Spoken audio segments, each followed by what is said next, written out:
only 3 of us here. I have 2 more on the phone, and the applicant is also on the phone. So, without further ado, I'm going to pass this off to Scott, who will be acting as chair. Just see him and you're good to go.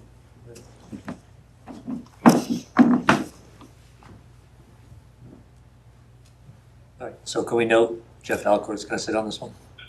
Yep, so Mr. Valcourt will be seated for this, and I'll make it so you have that quorum of board members, 4 members. So it's good. All right, first item of business this evening is a continuation for 6 Craig Circle from July 16th. Is Michael on the phone? Yes, I'm on the phone. Thank you. Michael, do you have any comments? Yeah, so, good evening, board members. During the last meeting, there were 2 documents that I had provided in which weren't adequate enough. So since then, I have been able to provide those documents. So you owed 2 documents and you've since given them to staff? Yes. That's correct, Mr. Chair. Yes. So we've had everything received now for a complete application. This item has been reviewed by the building commissioner. He went out and inspected. He didn't find any issues with what was constructed. So it's up to the board at this point if you feel like the additional relief is warranted. Okay. So you guys are So the satisfied building with what's commissioner been is given? satisfied with the construction. Yes. okay. Dan, Jay, or Jeff, do you guys have any comments? No,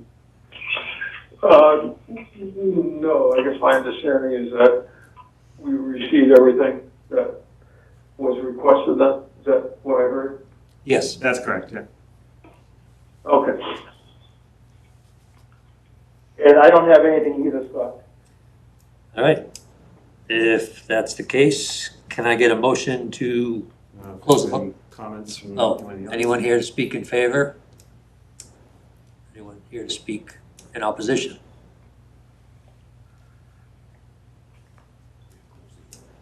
That being said, I think I need a motion to close the public hearing. So moved. Can I have a second? Second. Take a roll. Take a roll call vote, please. Dan? Yes. Jay? Yes. Jeff? Yes. I will also vote yes. Can I have a motion to approve the petition? Thank you. So moved. Second. Sounds like you made the motion, Jay, for a motion to approve. And then we need a I second. need a second? Second. That was a second. Or did I wasn't clear on that. I did know somebody said so moved, but if that is the case, then I second it. All right, so we'll have Jay as the motion maker, Mr. Valcourt is the second. Yep. And now roll call, please. All right. Dan, do you approve the petition? Yes. Jay? Yes. Jeff? Yes. And I will also vote yes. At this point, I can close the public hearing? You've already voted to close it, you voted. Yep. So Michael, the board voted to approve your petition. Staff has 14 days to file a decision letter. From there, there's a 20-day appeal period, at which point then you can, so as long as there's no appeal, you can pick up the decision at the town clerk's office. Thank you all. Thank you. I appreciate it.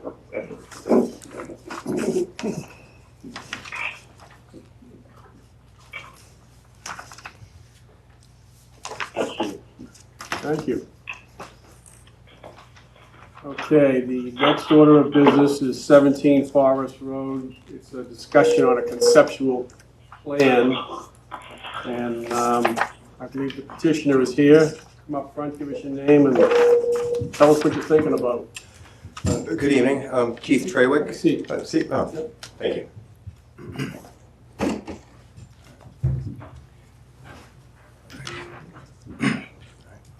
Thank you, members of the board. Appreciate your time.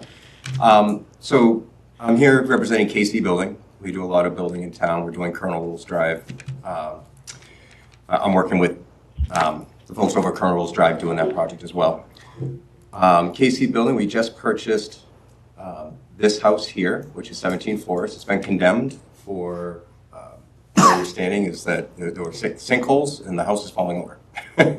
So what the formula is to, typically you buy a lot like this and you build a big house, 4,000 square foot, 4-bedroom house, and that's, you turn it over.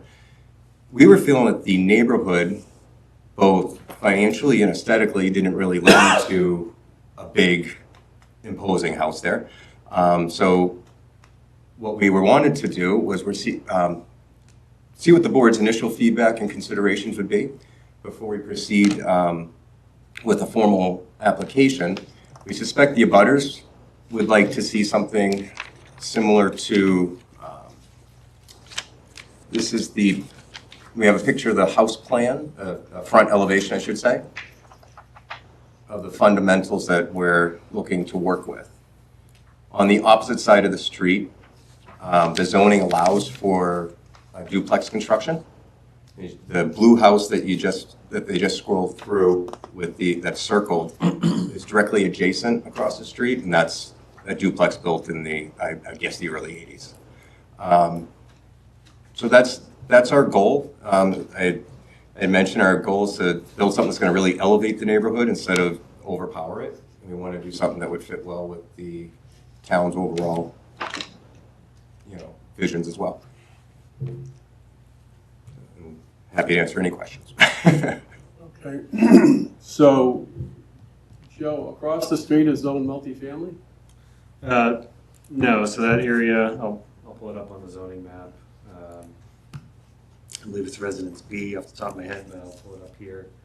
I'm sure there's a story of how a two-family came into play over there. I don't know if it got relief Do you know the story? a number of years ago, but I don't know it off the top of my head. In our understanding was that the zoning of RB did allow for duplex construction, but RA, which I believe our side of the street is, it did not. So that's what we were looking at. So here's the subject property, and then is it this one here? One down, I believe. This one? Oh, you know what? I think it's 7735. Yep. My apologies. So this one here. Two-family. Built in 57. I was way off. But I'm sure there's a story there, Mr. Chair. Whether it was built as a two-family back then or not, or if we became a two-family either through some sort of relief through this board a number of years ago, we could certainly, if a formal application were brought to you, provide that information if that's of interest.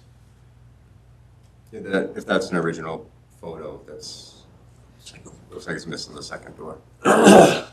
57, is that pre-existing now? So zoning was adopted in 55. So 55, okay, that's that's usually one path. It's a special permit if it was built before then.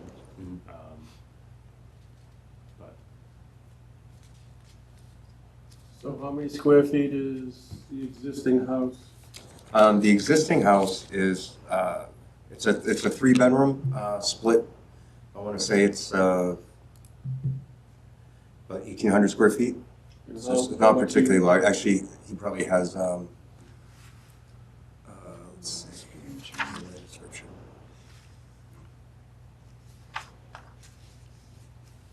Yeah, I don't have the exact size, but the septic system is actually a 4-bedroom septic system. So we went and checked with the board and verified that the soils are real good over there. But they have it's a 4-bedroom system. When they went and applied for whatever they wanted to build there, they only applied for a 3-bedroom, and that's that's what they approved it because it was able to support a 4-bedroom. or better. But How many square feet is this picture you sent us? this picture here, it's, so this can vary depending on what the lot, once the engineers get involved, what the lot can actually accommodate, but we're looking at approximately two 1,600, 1,800 square foot units. Engineer spoke maybe as much as getting, 2,000 on each side, but, again, we got to keep, our goal is to keep the construction, including our costs, and the overall product to be, a little bit more reasonable than we see some of the stuff flying around nowadays. I believe there's wetlands out towards the rear of the property as well. Or whether it's on this property or on the adjacent one, that would have some impact to what you could do out there. Correct. There are some wetlands that probably actually they cross. There's like a little. It's dry, but a little depression that crosses across the back of the property there. Are you gonna build up grade like you have in this picture? Where the house now is sitting down, you have this picture as if it's road level? So it wouldn't be road level, but what we were looking at, just again preliminary until the engineers get involved, was if we take the foundation, if we angle a little bit more towards the main street, so basically twist it to the left a little bit towards the driveway where it's in, we could get the driveways to come down and get the two front entry.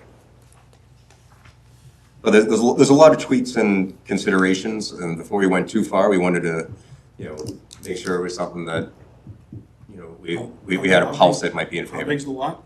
The lot is 1.29 acres. 1.29, but there's a lot wet that's out in the back. There's some that's wet. They actually have a shed right on the back of the property line, which is not in the wet area. We actually do have the engineer lined up to go flag, just to make sure that we have everything, current and up to date, of course. Put the cart before the horse sometimes, we try not to. What's the likelihood of getting two curb cuts? That would be a discussion with the DPW folks. I'm sure this is gonna be considered two curb cuts, not one. One already exists, and now you're adding another. Well, for the driveway? Yeah. We could see this being a one curb cut common drive, but we have to work out the designs. But that's an important consideration, yeah.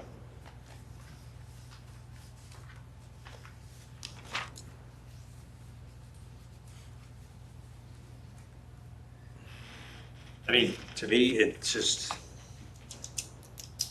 I understand what you're trying to do, but that size, that look, I don't know if it goes with what else is in the neighborhood. I don't think there's any difference building a 4,000 square foot single family or a 4,000 square foot duplex. Our thought was this profile, correct, we're looking at overall size and how do we maximize the benefit. We thought this was a less imposing profile than, say, 63 Hildreth Street. I don't know if you guys are familiar with that. We built that house a couple times, even in town. It's a great house, people love it, but it doesn't fit in every neighborhood.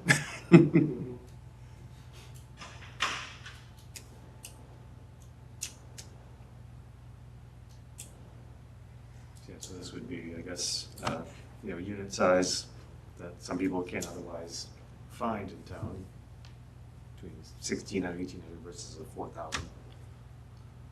Well, we're thinking of price points for, there's a lot of houses going for upwards of $2 million for 3,500 square feet in town. So there's really not a lot of opportunity for, hard to say 800, 900,000 first time home buyers, but nowadays, so we're hoping to appeal to a larger demographic, not necessarily the $2 million home buyers, because I feel like that is also a better fit, a nice fit for the neighborhood. I don't want to say better, but a lot of considerations. What do you think the price point will be? If we got the two duplexes, We're thinking 850. You can't hold me to that because we haven't finished the plans yet, and I can hear it in the back. I can hear people chiming in the back of my head saying, "Well, it could be 855," but you know, we're thereabouts. But that's the idea: is to stay well below $1 million mark type of point.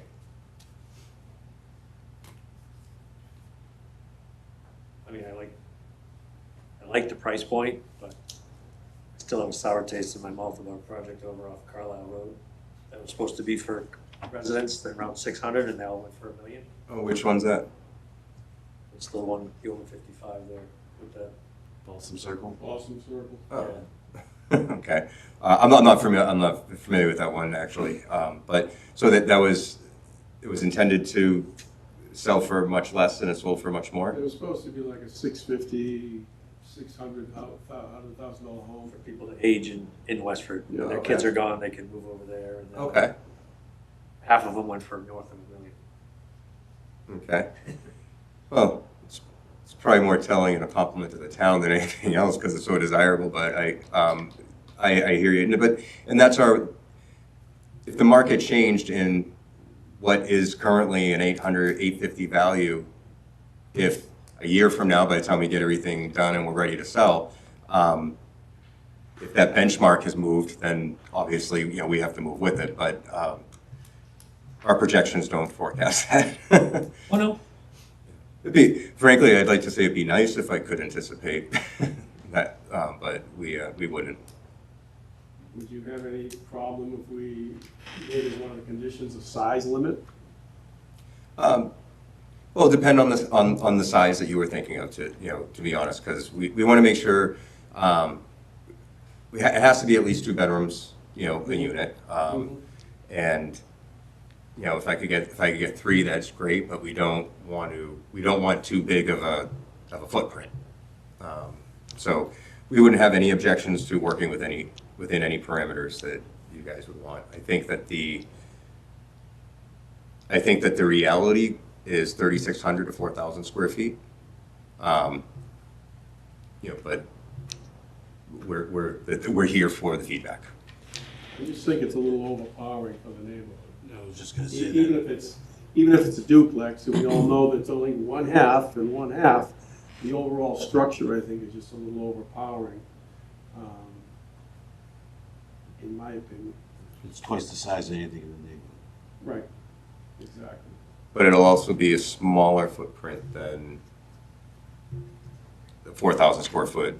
How do you Yeah, figure well, 4,000 square feet is 4,000 square feet? Well, so we have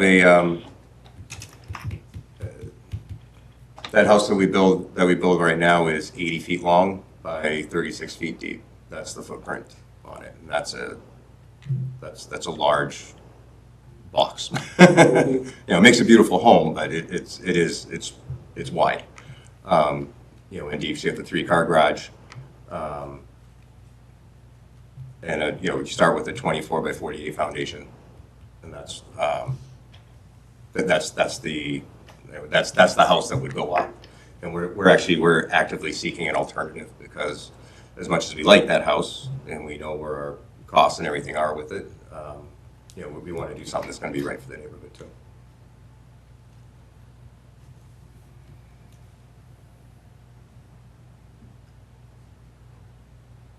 Okay.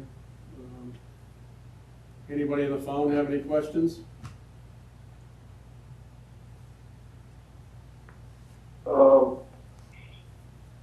I guess it seems really big for the neighborhood, but, I can't see it because I'm on the phone, unfortunately, but Scott, is this on what side of Route 40 is this on? I apologize for being disorientated, but is this on the NAB side or is this on the other side? NAB side. NAB side. Yeah, it's right, Yeah. Forest and Gould and right near Gassett Road. Yeah, okay, all right, yeah, so,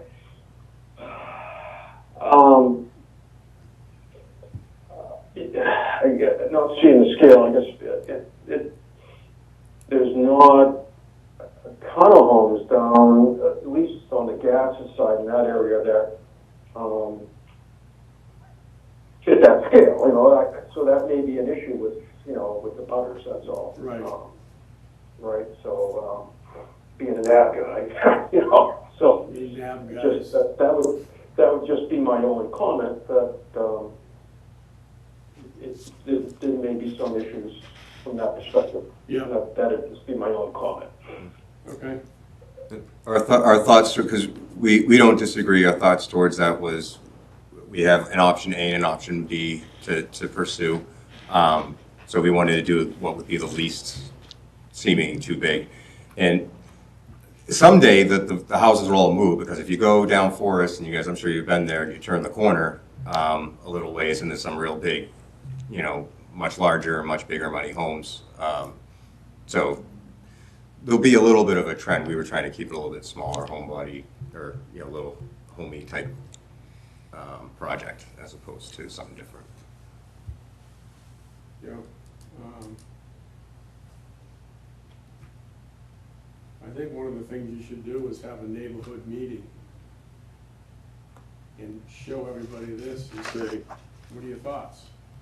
Because, you know, one of the things that we look at is, you know, if the audience is full of people who aren't happy about it, not looking good. Oh, understandable. So, I mean, I think that's something you should do, because we certainly are not gonna make a decision without input from the neighborhood, Of course. good, bad, or otherwise. Well, that's like all part of the formal applications, and Yeah. and we just wanted to see if, you know, we wanted to get a pulse from the, you know, from the board as to whether or not it's something that is worth pursuing. That avenue being, I've never actually done that before. I never knew you hold a formal neighborhood meeting, to be honest, but we'd be happy to, that's a great idea. Yeah. And that would, we would do that as soon as possible. Yeah, no, I mean, that's what I would kind of look at, and then, you know, if you get a lot of angry neighbors, then build that 4,000-foot McMansion there. That's how I keep describing it. It's, yeah. Have you thought of any other types of plans where it might be like a one-story and spread it out over the lot a little more, or? Well, we have, what we found is that 48 by 28 with a 24 by 36 garage attached, and you know, it's sort of, it's perpendicular at the end. It takes up most of the lot, and so there's, you know, once you get the offsets and you've got the, you know, wet in the back, you can only go so far, especially with the room for the septic system and everything else. Mm-hmm. You know, but we're always looking at different plans and stuff, but you know, we always have to start with our benchmark, which is, you know, which has been the most effective so far over the years. But as you see over at Colonel Rolls, we do different styles as well. But. Okay, any other comments from the board? I think the neighborhood meeting would be awesome. Good. Maybe get some correspondence via emails or paper. And I'll touch base with you on how to do that tomorrow, maybe or something. All right, that'd be excellent. I mean, if you go ahead with, if you're gonna go ahead with the formal process, you have to send a note out to the abutters anyway. Well, exactly. So. And that's when you can have a chance. You can go down to the assessor's office and get the abutters list, and then contact information, That sounds perfect. buy them all coffee and donuts, and you're good to go. All right, excellent. No, and I'll touch base with you, make sure I don't mess up any of the logistics of it. Thank you. So you've heard our comments, I guess. All right. And we appreciate them all, and you know, thank you very much. Okay. All right. Have a great night. Appreciate everybody's time on the phone as well. Yeah. Have a great night. Bye-bye. Okay.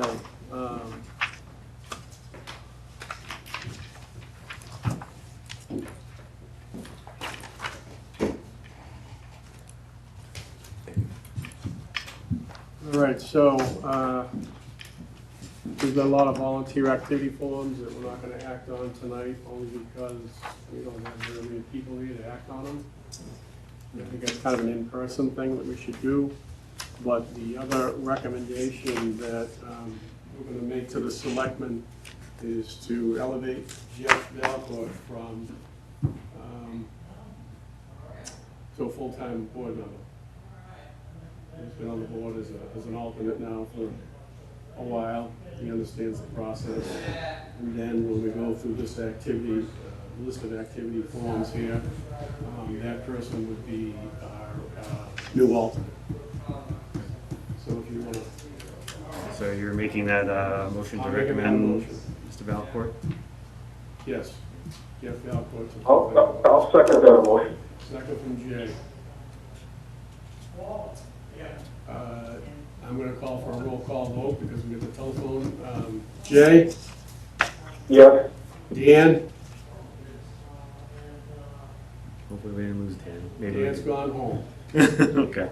Scott? Yes. And I will also vote in the affirmative.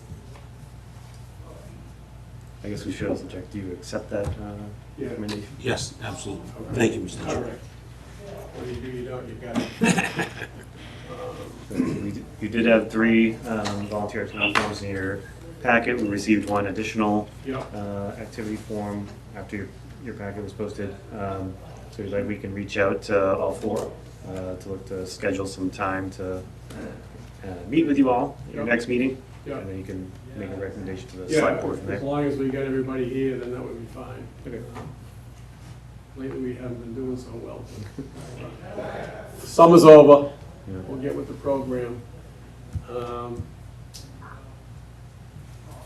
The other thing that I just wanted to talk about was the joint planning board and zoning board meeting that we had Monday night. And there's been a lot of changes or proposed changes by NIMCOG about streamlining the processes and everything else. And it's my opinion that we should stick to the use table regulations where we're changing the no's to special permits. I think that's a good thing. And table the other items for a future date, because there's too many unanswered questions. I just think that, in my opinion, what will happen is the planning board is overworked, overwhelmed as it is. Now, if you start taking things from the zoning board to give to the planning board because it might smooth out the process, I don't think it's going to smooth it out. You know, as we all know, there's a shot clock when you start one of these processes with the zoning board or planning board. We have so many days to act on that. And what if we fall behind?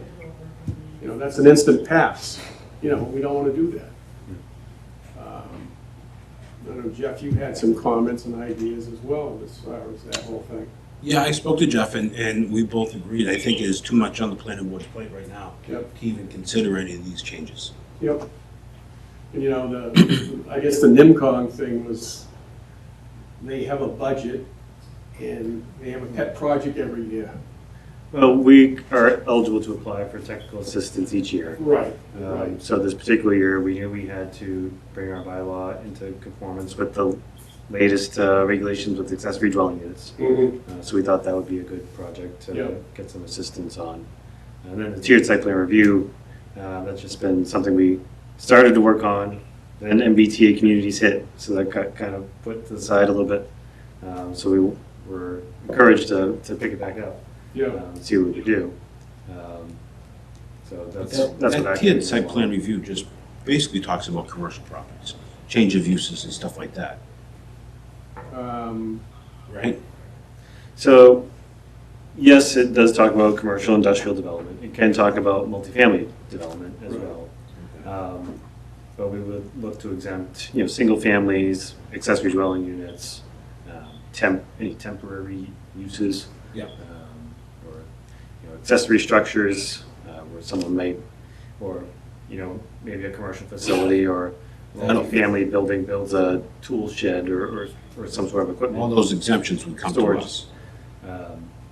Well, that would be exempt from site plan review. Oh, exempt, okay. Because it might not make sense to, if, I'm a commercial developer now, I'm putting out a larger shed for storing equipment. Now I have to go through a full public hearing process just because the shed is a bit large, even though I'm meeting setbacks, that might not make the most sense. So we look for exemptions like that. I think the thing that you all are having concerns about was the provision that was in there about anything that was a special permit for use also was going to go straight to the planning board for them to be the permit granting authority. Correct. So it sounds like maybe you'd like that pulled out, so in that way it would still be stuff with this board and the planning board. Yeah, I think that's probably true, but I really think that we need to put the brakes on that part of it and get some more information, study a little more, because I don't think everybody has the answers to the questions. That's the problem. Like the other night, you were talking about the solar, large-scale solar projects. So I said, gee, what's the definition? There's no definition for a large-scale solar project. Oh, that's in the other paperwork. Well, I'm sitting here right now and I don't have that paperwork, so I'm asking foolish questions. It's things like that it's not right. It's not right. So, but I think the ADU portion, we get our hands tied with that basically, unless someone wants to go outside the guidelines. And then I still think that should be our bailiwick because we've got all the experience with this. Yeah, the planning board agrees with you wholeheartedly on that one. Yeah. They have the experience with it. They are more than happy to divest Right. themselves of that one. But all the big 40B projects in town, we've done them. So I just think that until the planning board gets up to speed, that's not their forte. They got too much other stuff going on, between sign bylaws and signs and subdivision plans and everything else. They get a full plate. They get a full plate. So, I know I had talked to Jeff about this a little bit, and he said you two could draft something up and send it over. Sure, we'd be happy to. Yeah, okay. Jay, you have any comment? Well, I agree with you guys that why put additional items on the planning board's agenda when you already have a board that deals with a lot of these issues and can more effectively, I think, respond to it and actually provide a better opinion on these than maybe the planning board, right? Because we're used to that stuff. So I would agree with you guys. That doesn't seem to make sense. So, I would agree with what you guys say. Okay. Sure.